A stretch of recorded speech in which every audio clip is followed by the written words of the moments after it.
היי, שלום לכולם, בפינתנו השבועית לזמן סיפור בעברית.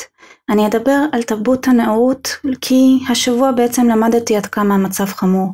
לא סתם אנחנו רואים מה שאנחנו רואים קורה בארצות הברית, בעולם בכלל ובארצות הברית בפרט, כי הם עשו עבודה עמוקה ויסודית כדי לדפוק לדור שלם את המוח. אז בואו נדבר על זה, כי אני אישית הופתעתי. אז השבוע הייתה לי שיחה עם מישהי מארצות הברית שגדלה בארצות הברית, אמריקאית בת 25, קוראים לה קאיה וויליס, והיא בעצם סיפרה את החוויה הבית ספרית, ובעצם את החוויה שלה בעבודה. עכשיו, היא שחומה, כהת אור, והיא גם בחורה.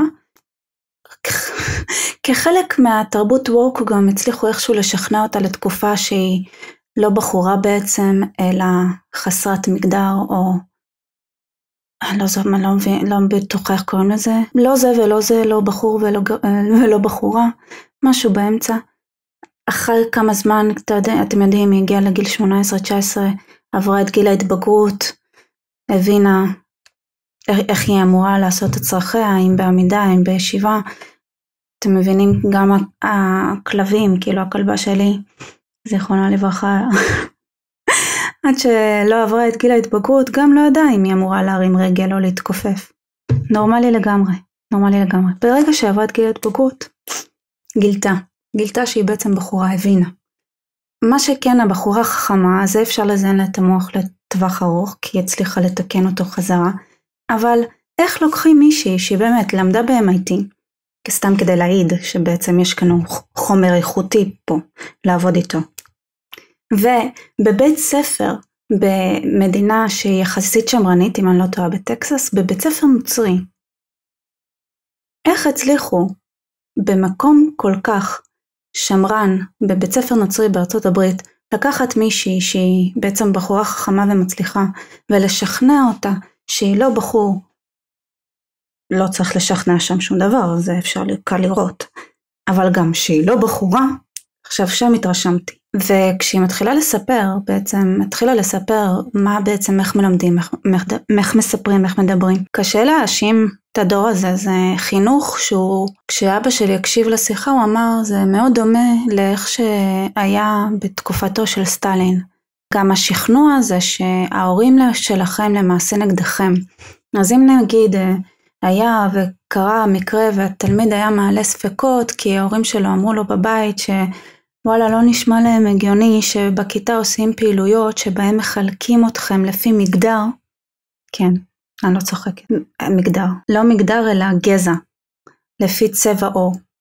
כן, באמריקה המודרנית תלמידים לומדים את ההיררכיה שלהם. עכשיו אומנם ההיררכיה כביכול הפוכה, והשחורים למעלה והלבנים למטה, אבל כשמרטין לותר קינג נתן את הנאום שלו, הוא אמר, החלום שלי הוא שאת בנותיי ישפטו לפי תוכן האופי שלהן, ולא לפי צבע עורן.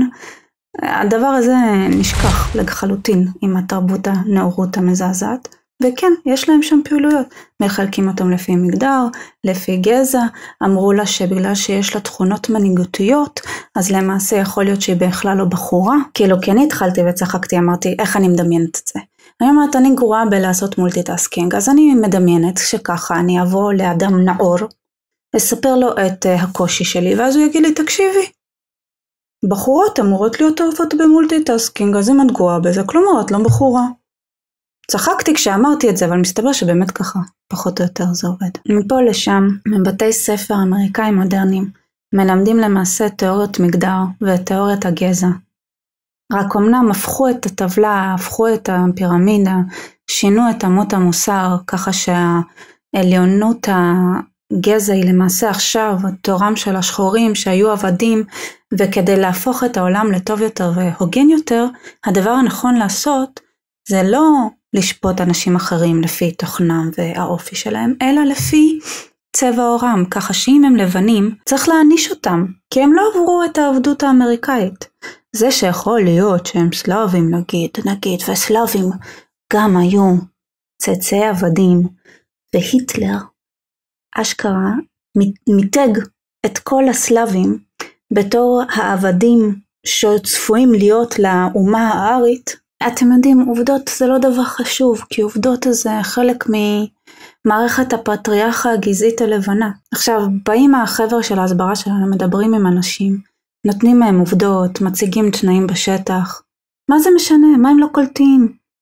גם אם הם שחורים, זה שהם יהודים הופך אותם לגברים לבנים, גם אם אישה שחורה, זה משהו שמאחד את כל היהודים, לא משנה מה, אנחנו לא באמת זכאים לדבר לפי הפירמידה, בגלל שיהודים פשוט עשירים, וישראל מדינה מצליחה, ובגלל זה צריך להעניש אותנו, כי מי שמצליח לא מגיע לו שיגידו לו כל הכבוד בכפיים, אלא שצריך להוריד אותו למטה. והיהודים בחוצפתם כל הזמן מצליחים, לא משנה כמה מנסים להשבין אותם, אז כדי שעולם יהיה שוויוני, היהודים צריכים להיות במחלקת עבדים, לנצח ולעד, כי ברגע שהם משחררים אותם משם אפילו לשנייה אחת, זהו, הם הופכים להיות ישר לאדונים, וישר ככה פותחים עסקים, וזה לא מתאים, פחות מתאים, לא עובד. אז כן, צריך לדכא יהודים, ומה אתם באים עכשיו עם העובדות המטומטמות האלה? למי אכפת מה קורה בשטח ומי צודק וזה? הערבים שונאים לעבוד, שונאים להתאמץ, אוהבים לגנוב כסף אחד מהשני, אז בגלל זה הם כל הזמן המוללים ומסכנים, אבל ככה זה בגלל שהם מומללים ומסכנים, אז עולם התקין אומר שבגלל שהם מומללים ומסכנים, אין להם ברירה אלא לחגוג על דמם של אחרים, ובגלל שהיהודים והישראלים כאלה הם מצליחים, אז שקצת יחגגו על דמם, מה קרה? שירגישו גם הם קצת סבל ואומללות. למה ככה כל הזמן להצליח? קיצר, זה מה שהבנתי מהשיחה, ואיך מדברים בכלל עם אנשים כאלה שנדפק להם כל כך המוח, זה באמת